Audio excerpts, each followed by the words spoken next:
What's up, words? Your boy Trey Retro underscore GT back for another episode of the G.Taylor Show. Hope that your week is going well. It is the new start of the fall semester for most of us. And so happy fall semester. And to the incoming students, we wish you much success on your academic journey. If you're a new graduate student, we wish you much success on your graduate school journey as well. Shout out to all my folks who are working on that doctorate as well. We appreciate you, and I see you as well. We in the same boat. Thank you. Shout out to everybody who's listen, share, subscribe to the podcast. Let me know what you think. Again, we're on Apple Podcasts, Spotify, uh, any of your digital streaming platforms. We should be there. We're also on YouTube. Please go check out the YouTube page at the G.Taylor Show, where you can get the full video clip here as well. So yeah, man, got some good feedback from the episode. Just talking about my DSW journey. I'm too appreciative of that. Again, man, I'd like to, as much as I can, share my opportunities, the things that I have dealt with and seen, or going through it at a certain moment, and whatever gems or nuggets I like to share with the people, share it with my fellow folks, and you take it and go with it. And so that's what I wanted to do with the DSW journey. So make sure you go like that, share that, listen to that. Let me know what you think. Share it with a colleague, somebody that you know who may be contemplating the doctorate program. Give it to them. Give it to them for sure. So today, real quick, before I get into some of my work for class this week, because it is the first week of class, I wanted to. I did a poll on IG about. Wanted to see if listeners wanted to learn more about speaking, facilitating, doing workshops, things like that, the business side of social work. And so I'm gonna do a brief little rundown of that today, before I get started this week. And I'm gonna talk about that a little bit, because I have been getting a lot of questions around how do you get involved in speaking, facilitating workshops, submitting proposals, things like that. A lot of folks have hit me about private practice since I've been in it, and navigating that space, what that looks like. And so I'm gonna try to keep it, because I've done a private practice episode, I think, and so you can go back and into the episodes and see that. I might come back around to that. I'm not gonna do too much around private practice. I'm gonna do more around speaking and workshops today, and then we'll see what happens where we go forward. Because I might end up doing a workshop around building your speaking proposal, your workshops, things like that, to help folks get some foundational tools for that. And if you're open to that, if you're interested, please let me know. DM me, hit me up, say, yeah, I definitely want to be a part of that workshop if you do it. So just keep me posted. I always like to do stuff for the people, see where it leads me at. I can't promise you that it'll be free, because I'm just not in the free spirit at this point in time. But it's not going to be too crazy. If I do a workshop, it's not going to be too wild. So real quick, so I'm going to see if I can do this episode within 30 minutes. Let's see what happens. Okay, so folks have hit me up about, and this goes for social workers, mental health professionals, folks that are in the space doing the work. Listen, man, this goes for all y'all, right? So take a sip of my coffee. I'm still here. Black and Bold Coffee Connoisseur. Please check them out. They're in Target, and you can also go to their website, Black and Bold. All right. So license eligible, not licensed if you've been in the field for a while. Other mental health professional psychologists, the LPCs, licensed mental health counselors, clinical psychologists, counseling psychologists, all of these other great helping professions that do therapy or do some work in the mental health space, or just do this in the helping profession in general, right? And the work that we do. We all know each other, right? In this space, right? LCSW, social workers, things like that. So listen, folks be like, okay, well, Trey, how do you get speaking engagements? How do you do all these workshop proposals? Like, how do you even submit for conferences, right? I'm going to just start with submitting for conferences. Each conference that comes out, right, every year, regardless if it's NASW, CSWE, things like the ABSW, no, I'm sorry, NABSW, all these conferences, when you see speakers on the lineup, they submit a proposal, right? So they submit a proposal to speak. Do they get paid? Not all the time. No, probably more times than not, they're not getting paid. But it is a good opportunity to get your information out there to other audiences. Oh, Trey, well, I thought we talked about, making sure we're getting paid for our work and pay for our IP and things like that. Yeah, absolutely. You're absolutely correct. And I'm going to be the first one to tell you, yes, get paid for your worth and your work that you do. Right. But then you got to decide also, for yourself. This is completely personal for everybody. You decide what you think is appropriate to not get paid for and be cool with the exposure. You decide what you feel like you need to get paid for and your work. You decide that's going to be up to you and your financial, projections and things like that. Or personally, career wise, I will say, this is what I will say. You could take some free speaking engagements. I would, especially if you're just getting started, because those free speaking engagements give you this. They give you a couple things. One, they give you the exposure. I know everybody hates that, right? Yeah, the exposure piece. They give you exposure. They do, to different audiences. And so I started there, right? And then I built out from there, right? Two, it gives you practice to engage with the audience, engage with your content, modify your content, things like that. I will take content that I did, one time before and modify on the fly. I never probably do. I do the same workshop each, conferences or speaking engagement, but I modify on the fly. So you really don't get the same version of that I would say that workshop each time. And it's also catered to the certain audience that I'm teaching to, right? I'm going to teach it a certain way or talk about it, speak about it a certain way with this audience than let's say students versus I would, seasoned professionals, things like that. So yes, it gives you exposure. It gives you time to practice your content, and get familiar with your content, get really, really, really in depth with it, because then that's going to separate you from other facilitators, right? Like, how well do you know your content, or did you just put something together and you don't know it very well, right? And it helps you with your presentation skills. It helps you with, actually learning, do you want to continue to add this workshop of content, or do you want to modify? Does this content work for the space that you want to work on? Things like that. It helps modify and does like that, things like that. And then again, it also does lead to other speaking opportunities, right? Somebody might see you there that does want to bring you on to their agency that will pay you, things like that. So you have to decide what you want to do, how many times you want to take free speaking engagement. I got that from one of my mentors, by Shay Williams. He was telling me, listen, man, you decide how many times you want to take a free speaking engagement. That's on you, right? But don't make it all of the time, right? Because that is time, energy, effort, and then also your intelligence. I think sometimes we think that because we do this work so often, and some of the specialized topics or specialized areas that we focus in, that everybody in the helping profession is aware or up to date on it. I am here to tell you that is not the case. We don't always practice everything that we've been taught in academia, in our programs. We get into the space, we get in certain silos, and we're only exposed to the information that's in front of us, right? And so we have to, and so that's where some of us come into come into play as subject matter experts around certain topics. I present a lot of information about Black men, right? And Black men in social work, Black men in therapy, Black men in mental health. I've also been talking about Black men in mental health or Black mental health probably since 2017, 2018, right? And really niche down to Black men, in the last probably since 2019, 2020.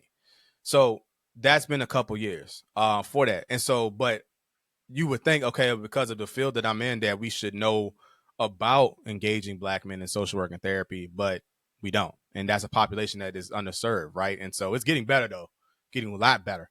But it still needs, opportunities, suicide rates is high, stuff like that. So things like that come up, right? Like, don't just think because you have this limited amount of information, or you think that it's limited, that everybody is practicing and everybody should know about that. That I'm promise you that is not, probably more times than not accurate, right? So okay, so now you have an area of content that you want to really work on. You want to speak about. You want to put a workshop proposal about things like that. You know, we some of us are therapists, some of us are teachers, things like that. If you can teach a 3-hour class, you can do a workshop on your content. I'm just putting it out there. You can teach a 3-hour class. You can teach a 2-hour class. You can put your content out as a workshop. If you do therapy, you can also create a workshop. Prime example for therapists, right? Like, think about each 60-minute session that you do and how that is crafted and built out throughout that 60-minute time frame. That 60-minute time frame either can be an hour session or hour workshop, or 2-hour, 3-hour training on a certain intervention that you use. Don't assume that somebody knows how to use CBT correctly. Don't assume that everybody knows how to use DBT mindfulness correctly. You could introduce somebody to another version on how to work with that intervention, and you also could, help somebody learn more about how to engage with that a different population using said interventions. So, for example, when I talk about Black men, engaging Black men in therapy, I talk about the different interventions that I use, right? And I talk about the bits and pieces that I pull from other ones. So I use CBT, solution focus, DBT, mindfulness, and I might sprinkle in a little bit EMDR, right? That's a very strategic, specific approach that I use for my guys, and I used to use for my guys in session. But I also use that in the community-based work that I do as well. So you can speak to that. Now think about this too. All helping professions need CEUs, right? We all need continuing education credits. So at any point in time, we have to, that's part of our actual process of learning and being a process of remaining licensed, or even when you're non-licensed, getting those trainings in so you can learn about what's out there and what's going on. Again, it's impossible to know everything, right? But let me learn some more so I can add to my toolbox, right? We just don't want to go in these spaces with just one tool, a hammer. Nah, we need a screwdriver, Phillips head, some pliers, things like that to help work with our clients and best serve our clients. Maybe the population that I'm serving, I use this intervention or I use this approach from this agency, but you have a better intervention that helps with that client population, and I want to learn more about it, right? So that's one thing, right? Pretty much making yourself a subject matter expertise from a therapist lens for intervention. Or you can go population, right? The population that you serve. It might be an underserved population, a population that does not get a lot of information and research on. I'll be the first one to tell y'all it is not a lot of research on Black men and suicide. Not a lot of research on Black men in therapy. It is coming. I've seen more articles out there, but in my time in the summertime in the doc program doing work, limited amount of information, especially from the intervention standpoint, right? And so I can speak to that, right? Because I've done the work, I've written about it, I've actually done it in practice, I've seen it. There's limited information there. It's coming around, but it's still limited, right? And so I could take that to presentations, to workshops. I'll give you a sneak peek for the CSWE. I will be infusing some of the research that I've written about into my Black men and engaging Black men in social work workshop that I've been doing, but I have some new research to put in there, right? And so, adding things like that. And so, again, whatever population that strategic in and working on, there might be limited information on it, limited research. You can bring that to the table, and folks will learn about that. That also will help engage other audiences, make you known to the expert as in this area for different places. So that's something you gotta think about. It's not as hard. I want y'all to stop making things more complicated than what it needs to be. I say that all the time because we all do it. I do it as well. Let's stop making things more complicated than we need to be. If you've been in this space for 5, 10 plus years, you have all the knowledge and expertise to make yourself a subject matter expert in the content or the area of focus that you want to do so. You have it all right in front of you. It's because you do it so often and you do it so much, and you don't get as much, I would say, accolades and highlights for the work that you do sometimes, that we take it for granted and we feel like what I'm saying, it's just run of the mill basic information, that everybody should know. No. Somebody needs to hear how you've done it. Somebody needs to hear what that looks like, how it looks different, what other alternative ways, or what's the best practice and the best approach to addressing this certain situation, certain issue, certain population, certain person, right? Another thing is also don't be scared of sharing your story too, right? From a personal lens, because that a lot of big burning topics right now in the space in the field is self-care burnout, right? How do we navigate that? How do we pivot as mental health professionals or healthcare professionals when we're burnt out, right? And speaking and facilitating is one way to pivot to help with, the burnout. You're doing direct care all day, 24 hours a week, I'm saying not 24 hours a week, but 50 hours a week. And that's all you do all the time, right? Breaking that work up with possibly doing outpatient, therapy or speaking engagements, facilitating workshops, consulting, something that's opposite or different than direct care can help with the burnout, because then you feel like you're still giving back, being rewarded, possibly being paid, but then also doing something that does not, I would say,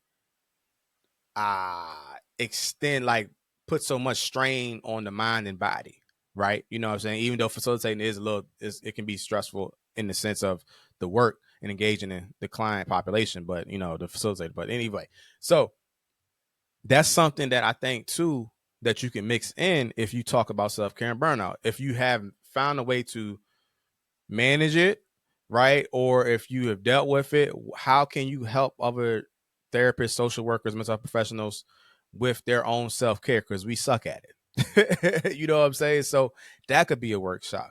And then also twofold at the same time, it can help, break up some of the work that you do if you're doing direct care, if you're doing one thing all of the time. I don't want us to get in that habit, and I feel at it myself, of getting in the habit of having multiple jobs, unfortunately. But that's kind of the way of the world and the way of the economy at this point. But for me, I'll be honest with y'all, as much as I do have multiple jobs, I do enjoy the options. So I enjoy not being stuck to just one thing all day, all week. And that's always been me. And if I'm only stuck with just one thing all week, all the time, I get very frustrated, right? And so that's where my creative side comes out. That's why you see I'm always working and moving and doing stuff. Eventually, I'm going to slow it down and just focus on maybe one or two things. But me as a person likes options, right? And so with that being said, right, something else that you can do is what I'm doing right now, getting on the podcast, right? If you want to get practice in speaking, if you want to, develop who you are and what you stand for, you can do podcasts. A lot of people around here have podcasts. They accept guests. They love guests. Come on and talk about your work, right? Because the thing about it, man, is that we are always learning. You should be. You should be always learning and growing and evolving as part of our continuing education as healthcare professionals, especially LCSWs or social workers in general. We have I tell my students this all the time. We have a lifelong commitment to, inquiry, scientific inquiry, critical thinking, and learning and growing. That is part of our actual values and ethics, right? And so that's good ethical behavior in the first place, so you can learn more about the work that we do. And the world is changing so rapidly and fast, we have to be up to date on these things. So people need to learn and grow professionally and personally. So if you got a story or expertise or some subject matter work that you do, don't be ashamed to think that everybody knows about it, because they don't, right? I talk about a lot of times my experience in crisis therapy, what that looks like and differs from outpatient therapy, and what that looks like different from doing like care coordination or academia, right?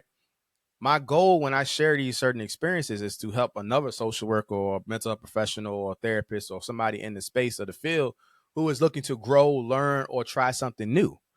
And they're not getting it from the academic programs. I mean, we try as best as we can, but we're not getting that type of experience and knowledge base from the academic programs.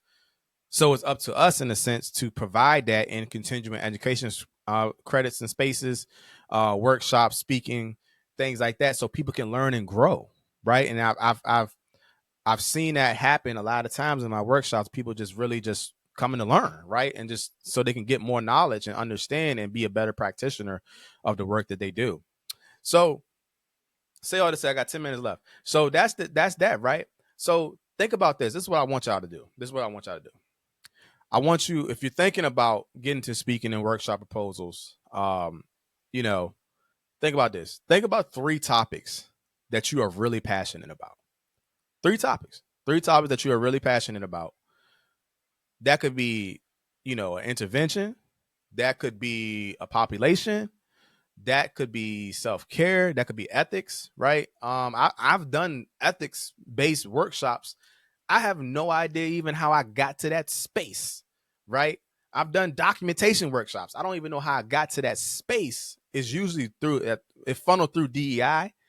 But I'm the ethics person in some workshops, and I'm like, yo, this is wild to me thinking about, my trajectory in my career. But again, I teach. So I teach ethics. I supervise. I teach ethics. So technically I am the expert in that, in a sense, right? From respect. I'm not saying like this big expert that knows it all, but expert in the point that I can teach my students or my supervisees about ethics, values, is this unethical behavior, things like that, right? So if that's your jam, right? If that's your jam, all right, cool. That's one, right? And then, maybe you're doing something in the community, you're doing community-based work. Maybe you're working with a population or a group in the community that does work. Maybe you're part of a faith that want to increase the faith and mental health aspect. That's a big population that needs help, right? And so think about 3. Think about 3. Think about 3. And I want you to think about 3 areas that you're super interested in, that you're super passionate about. Because when you're passionate about it, you're more likely to engage and do it. If you're not that passionate about it, just come back to it, right? You might fall into it eventually, but just come back to it. 3 things you're passionate about. And then I want you to write out some ideas and topics that you would talk about, right? With these 3 topics, right? And they're going to be 3 separate ideas. The age old thing they always say is, what can you talk about? What can you talk about nonstop or on demand with no preparation, right? That's the easiest way. What can you talk about on demand with no preparation? And for me, it's always going to be, what I'm saying, I definitely can talk about Jesus, but I can talk about social work, mental health, basketball, what I'm saying, cars, kicks, no prep, nothing. I could talk about it nonstop, right? Black men and mental health, I could talk about nonstop, right? So that is where you want to look at. What are the 3 things? Identify 3 things, areas, populations, topics that you would like to talk about, that you're super passionate about. Can you talk about those areas without any prep, right? And then write out some ideas for about all 3 of them to outline what you would talk about.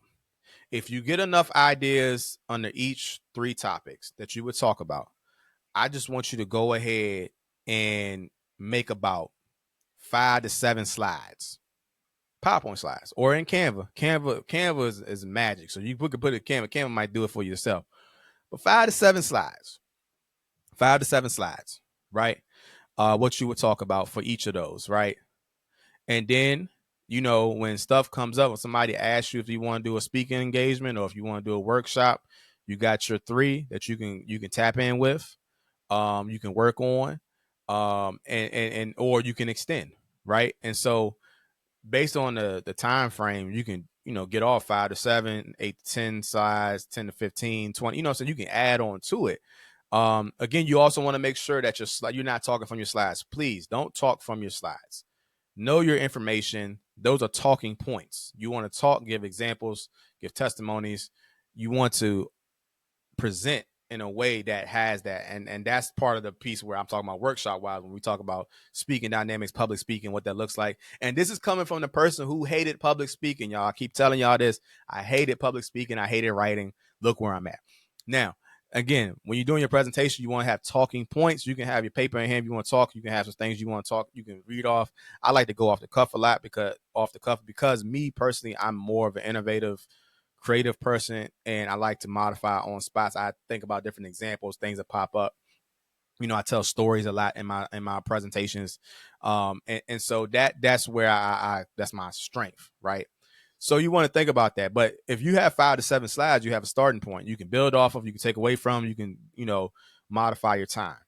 And every conference, right? I don't care how big or small. If you're in, I'll say this, social workers, right? Whenever your state conference, NASW, like for us, NASW Virginia, DC Metro chapter, North Carolina has one, all these places, right? Every year they have an annual conference. NASW local, NASW national. CSWE has one every October. NABSW, National Association of Black Social Workers, has one every year. Then you got smaller conferences out there as well that submit. Like Mental Health America got one, Active Minds has one, NAMI has one. These places have conferences and proposals, right? They have an opening period where you can submit your proposal, right? So by the time you do your 5 to 7 slides, you should probably have some objectives to that, right? And then a small summary. If you build out your summary of the description of the actual proposal, like the different areas, the topics you want to talk about, the 3 areas, and then you do objectives in there, right? And then you do 5 to 7 slides, right? You will have the content that you need to submit proposals for each of the conferences. Please be mindful that when these conferences come around, the proposals usually open like a year prior. So you want to go to the website. You want to see when the next one is. You want to see if they have opening proposals. They have it on their website, and then you submit. And you really just submitting your workshop proposal, objectives, abstract, or summary. You know what I'm saying? You're pretty much a CV about you, who you are, things like that, and it's done, right? But the same thing could be said for if like a local agency wants to book you to talk about CBT, to talk about self-care, to talk about working with, children and adolescents, right? You'll have it already and you can just build off of it. So I'm not asking y'all to build a full workshop presentation right now. I'm just asking y'all to put something down, put some topics down, maybe create some slides to it that you have to pull from. And then and then it's going to also show you that you know way more than what you thought. You know way more than what you thought, right? It's some of that stuff that just backpiled back there, and it only comes to the front until it gets prompted. So just let's use that, right? So I want you to do that. And then I also want you to go to some local agencies, possibly if you see anybody that needs a speaker, or do this. They got the proposals for the workshop and the conferences, and that's national conferences. If you got smaller local conferences, you want to tap in and submit proposals to, go to the website, see when their proposals open up, and then, submit when it's need to, right? But then also I want you just to put out a basic post. Anybody looking for a speaker on the topics that you're talking about. Post it on LinkedIn, post it on your IG, post it on your Facebook, Twitter, whatever you want to do. But if you in only social media websites, you should be in community with folks who practice what you do, right? Hopefully. Put out just a little PSA to see if anybody's out there. And that way, that will allow you to get your name out there, that you're willing, that you want to do, this work, you want to do speaking, you want to do workshop. This is what it is. But make a post, a status, IG post, LinkedIn post saying, hey, anybody looking for a speaker or a workshop facilitator around these said topics. And let it sit there. It might not get a lot of likes or shares. It might not get a lot of comments, but let it sit there. Because some folks see your stuff on social media and don't comment or post, but will hit you up on the email side or text message side. Do that and see what happens. All right. So now we at 29 minutes, Mom. I'm gonna leave y'all right there. I gave y'all some steps, some tools, some ideas, some things to work on, to think about. If you have more feedback, questions, feel free to let me know. If you want me to talk about and do a workshop on this so I can show you, right? Hit me up, let me know what you think. Y'all know where to contact me at and find me at. DM me, like, share, subscribe to the podcast. Make sure you like, share, subscribe on YouTube as well, on the G.Taylor Show. Hope this was helpful. I know it was a little quick hitter aspect episode, but I wanted to put this out there so I can get it out there for the week. And because I know I'm gonna have a busy week. So if you have any questions, hit me up, let me know. Hope you have a great week. It's G.Taylor Show. Talk to y'all soon.